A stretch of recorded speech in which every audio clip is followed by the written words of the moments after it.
Wow, 233 triliun bro.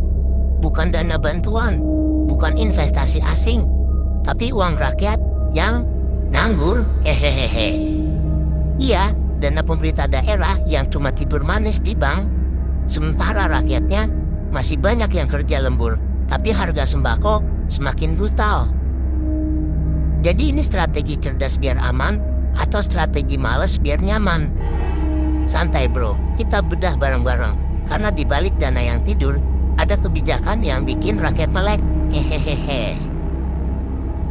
Di akhir Oktober 2025, Purbaya Yudisadewa lagi-lagi buka suara.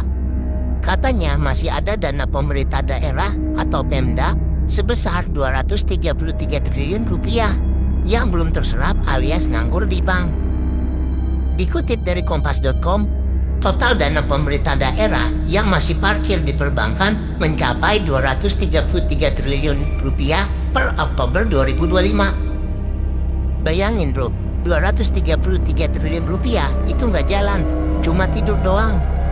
Padahal di sisi lain, APBN kita lagi ngos-ngosan buat bayar bunga utang dan subsidi. Jadi ini uang istirahat atau pejabatnya yang kebanyakan rebahan? Nih alasannya klasik banget. Banyak Pemda bilang proyeknya belum siap, belum ada petunjuk teknis, atau masih nunggu koordinasi pusat. Tapi lucunya, koordinasi itu nggak selesai-selesai sejak tahun 2018. Selama itu, uang rakyat parkir di bank. Dan tahu siapa yang untung? Ya banknya, hehehe. Karena selama dana itu nganggur, bunga dan fee-nya itu ngalir bro. Jadi rakyat disuruh hemat, tapi pejabat malah nabung besar-besaran dari uang yang nggak dipakai. Dan kalau ditanya, jawabannya selalu diplomatis. Kami sedang menunggu arahan pusat. Ya nunggu lagi bro.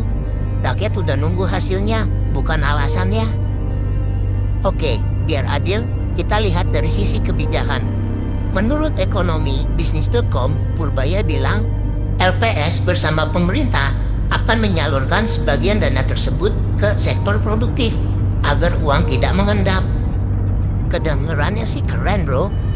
Dana tidur diubah jadi motor ekonomi. Tapi tunggu dulu bro. Siapa yang dijamin dapat dorongan produktif itu? UMKM lokal atau konglomerat yang udah siap nyomot tender? Kalau tanpa transparansi, strategi produktif itu bisa berubah jadi strategi eksklusif. Kayak ngasih pupuk, tapi cuma ke satu ladang yang udah subur. Sementara, uang anggur di kas daerah, banyak program rakyat yang molor. Jalan desa nggak selesai, bantuan pendidikan tersendat, dan harga bahan pokok makin gak ketolong. Ironinya, Pemda yang rajin nyimpen malah dibilang berhasil mengelola keuangan. Padahal kalau di logika rakyat, nganggurin uang triliunan itu sama aja kayak punya warung tapi nggak pernah buka.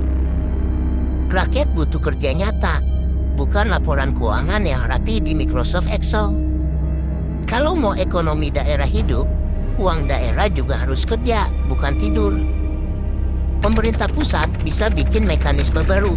Yang pertama, Pemda wajib serap minimal 80% anggaran sebelum kuartal terakhir. Yang kedua, sanksi untuk daerah yang dananya parkir terus. Yang ketiga, transparansi real time via dashboard publik. Biar rakyat bisa lihat uangnya kemana aja. Karena kalau uang rakyat cuma jalan di laporan, ya yang maju cuma saldo bank, bukan ekonomi. Jadi, 233 triliun dana nganggur ini bukan cuma angka, tapi gejala. Gejala bahwa birokrasi kita masih lebih suka nyaman daripada jalan. Apa ini strategi cerdas?